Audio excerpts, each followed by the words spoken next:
Yeah, good afternoon. Good afternoon. Can I just ask you first of all if you can clarify the position with regard to Declan Rice and the issue he has, and if he's going to be available for the game? I have to be very vague on that one because there's no clarity whether he's going to be fit or not for the weekend. There's been reports maybe that there might be a broken toe. Can you elaborate on that? That's for the doctor. What I can say that he hasn't trained yet, and it's not clear whether he's going to be available or not to play. Martin Odegaard did come on, albeit late, against Inter Milan. Is he in a position where he can start this game? Yeah, everybody that is in the squad is going to be fit and available to start the game. So then it will be a decision whether it's too early or is the right moment for him to make that step again. And I guess that would mean the same for Kai Havertz and Mikel Arteta. They've come through okay and available. Yes, we'll have to wait till tomorrow to see how they react. Kai was quite a nasty cut and he could not continue. We have to take him off. With Mikel, since the day before, to be fair, he wasn't feeling great, and we decided to sub him at half-time. Mikel, it's been 1 point from the last 3 Premier League games. That's kind of been at odds to the long-term form that you've had before then. Have you had to speak to the players to get to lift them at all? What's been the message? Well, obviously, when you don't win, affects the mood, affects the energy. But the positive thing that there is nobody impossible in this room or outside that wants to win more than I do, and that these guys in the dressing room wants to do. It is impossible. So that desire today, I had a meeting with them about it, and I can sense it straight away. And what I sense as well is a big belief that how good we are as a team. And again, what we did in Milan, watching it back twice, I haven't seen my team doing that against them, but you need to take that into a winning football match, because at the end it's the only thing that anybody is going to judge, know how superior you were to the opponent. You outrun the opponent, you outperform the opponent in every single way.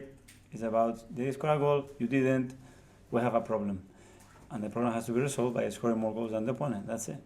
If you go back to December, you had that similar run as well, where you had that 1 point from 3 games. And then you went on an astonishing run. 8 Premier League wins in a row, I think it was. Have you reminded your players about that? Can you use that experience when you're in a situation like this one? Yeah, well, the results probably were very similar. The context very different, because you tend to forget why you lost a football game again against Bournemouth, or what happened, why we didn't win against Liverpool, or the amount of situation that we have to go through. It does not matter. At the end, we cannot go to Dubai for a week like we went last time. We can go to Dubai still for 2 days. If that's the solution, we go forwards and backwards. And that the team is doing 10 times more better things than we used to do at that period. That's the positive thing. But to all this to be clear and relevant, you have to win, especially to answer certain questions. From the outside, it looks like a pivotal game with regard to the title race. I know it's early, and you'll probably say everyone's just got to stay calm, but is it reaching that must-win status because of the teams that you're going to be competing against for this title? Well, especially because when we have missed certain points in the last few weeks, obviously the margins become smaller and smaller. Doesn't mean that the margin doesn't exist no more, but more perfection is going to demand for the future. So for sure, we want to win, we have to prepare, and we have prepared the game to win it, and that's the only thing that is in our heads. Final one from me, Mikel. What have you made of Chelsea's progress, in particular the job that Enzo Maresca has done? Because from the outside, a lot of people were saying it looks like a mess at Chelsea, and yet they now find themselves in the top 4. Well, really impressed about what he's done, but really impressed really what they've done over a year, because with Mauricio as well, the last 6 months, I think they were extraordinary. You could see the squad, the quality they have, the amount of players that they have, and then Exo has given his touch, and you can see clearly what he wants to do. I think he's been really brave from day one to consistently follow what he wanted to do. I know how he thinks. I know a lot of people that knows him well. And very happy with him that he's making a lot of progress there. Thank you. Thank you. Ian? Hi, Mikel. Hello. Anita, sorry. Speaking about Chelsea, they're on the same number of points but above Arsenal due to goal difference. Do you feel they're also in the title race this season? Well, everything is important. I don't know if we're going to get to the last day when the goal difference is important, but certainly it's something to bear in mind.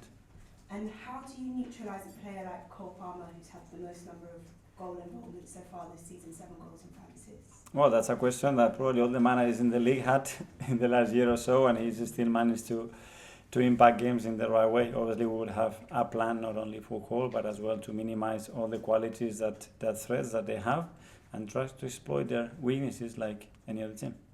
And just finally, you've always spoken about the standards at Arsenal, that every game it is a must win.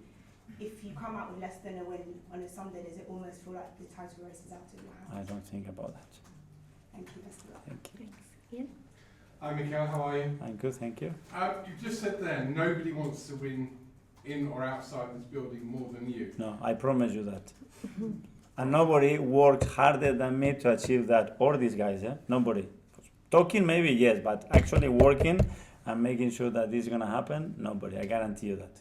So have you had to hit a reset button this week to sort of remind the team that you want them to... No, we don't need a reset. We need, in one particular aspect, go from 95 to 100.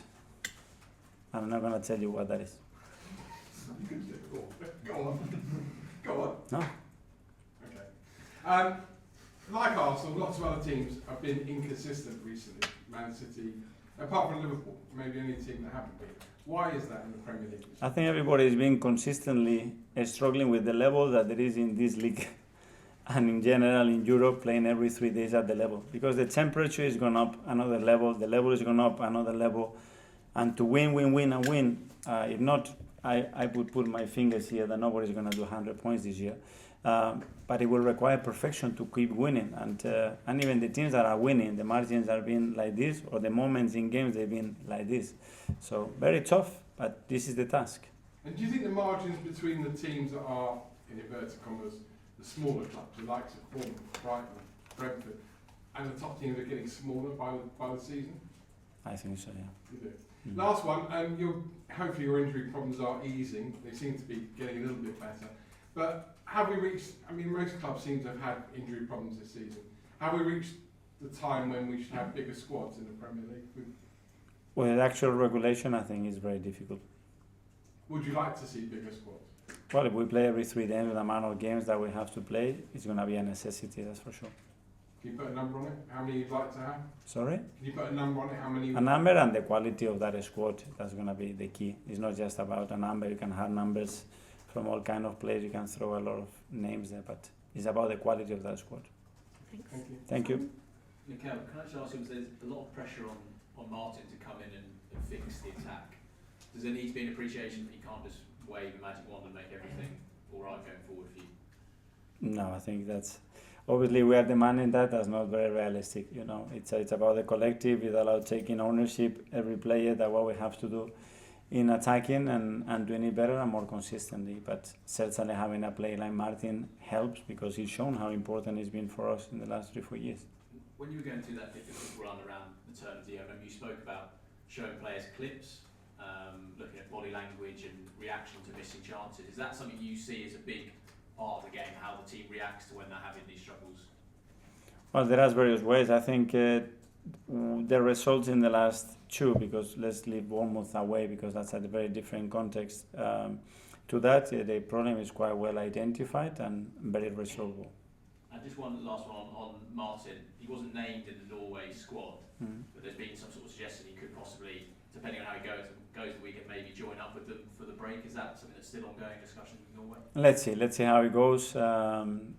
How he trains tomorrow. He's available. He's fit. If he does play, how he feels after that, and then we'll make the decision between the three parties. James? Just one more on Martin, if I can. Obviously he's club captain. He's got such a sort of personal drive. And while he's been out, has he been sort of prominent around the squad? Has he helped you with messaging and motivation? Because it seems to us like he's the kind of character that it's hard to sort of separate from that even when he's injured. Yes, he's always very close, always very active with the team. He knows the role, responsibility that he has, and he's tried his best, but obviously not having in the squad, in the team, in the hotel with us on many occasions, it is different. But I think the team on that issue, especially when we talk about motivation, had no issues at all. There's this idea maybe among some fans that he comes back in and the team maybe clicks again going forward. Is it too simplistic a way to look at it like that? Well, we hope that is going to help because he's been incredibly good for us, and the impact it has in the team, not only in that phase but in other phases that are so linked to the attacking phase, especially the way we transit from one to other. But yeah, and he's been out for a while as well. So let's hope that it's going to be very fast and that he can impact the team, and that's the way I think. And you said earlier you think nobody's going to do 100 points. There's sort of been this perception in the last... That I think that is going to be very difficult. Yeah. There's been this perception maybe in the last couple of years that because the standard is so high that if you lose 1 or 2 games, whenever it is in the season, that's kind of it because of how consistent City have been. But do you feel it's a bit different than this year? And is that something that you've maybe said to the players the last couple of days, that actually 1 or 2 results, it's not, you know, a catastrophe, it's not a disaster as it maybe could have been in the past? No, well, we don't know how it's going to play out if there is a team that is able to do something like this, but everybody's struggling even if he's winning. That's the thing. And sometimes the margins you could feel were bigger in games. They are not at the moment. I haven't seen a team being that superior to other teams. But at the end, the fact is that you have to continue to win and find ways and details to keep the right to win the games. Stephen? Hi, Mikel. Hi. You often speak about the togetherness among the players. How important is that now, given the challenges the squad have faced in recent weeks? That's the joy of this team, that you go in there this morning and thinking of how they're going to feel after that, and we talk about, and they are there. They are paying attention, they are hungry, they want to do more, what else we can do, and it's unbelievable. The desire they have, the togetherness that they have is just a joy to work with them. And Chelsea is the 4th away game in a row. What can you kind of say about the support that you and the players have felt from Preston to Newcastle and Milan? The fans are been incredible. The way they follow, the way they support the team, and unfortunately, the last 2 we haven't had the chance to bring the victory with us. So, the London Derby is a good place. Come here.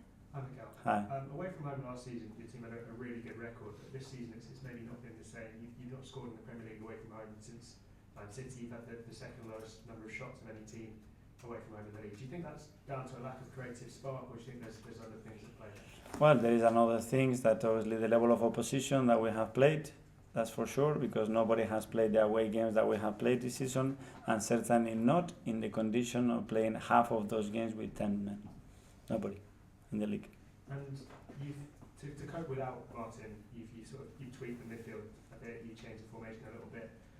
Is the plan now to go back to sort of what it was before when you sort of had the 4-3-3 style set? Do you think we'll be going back to that and leaving the 4-4-2 behind, or will you sort of flipped in between the two? Well, we have to adapt a lot of things this season because we have a lot of injuries and a lot of situations, especially in the backline and midfield.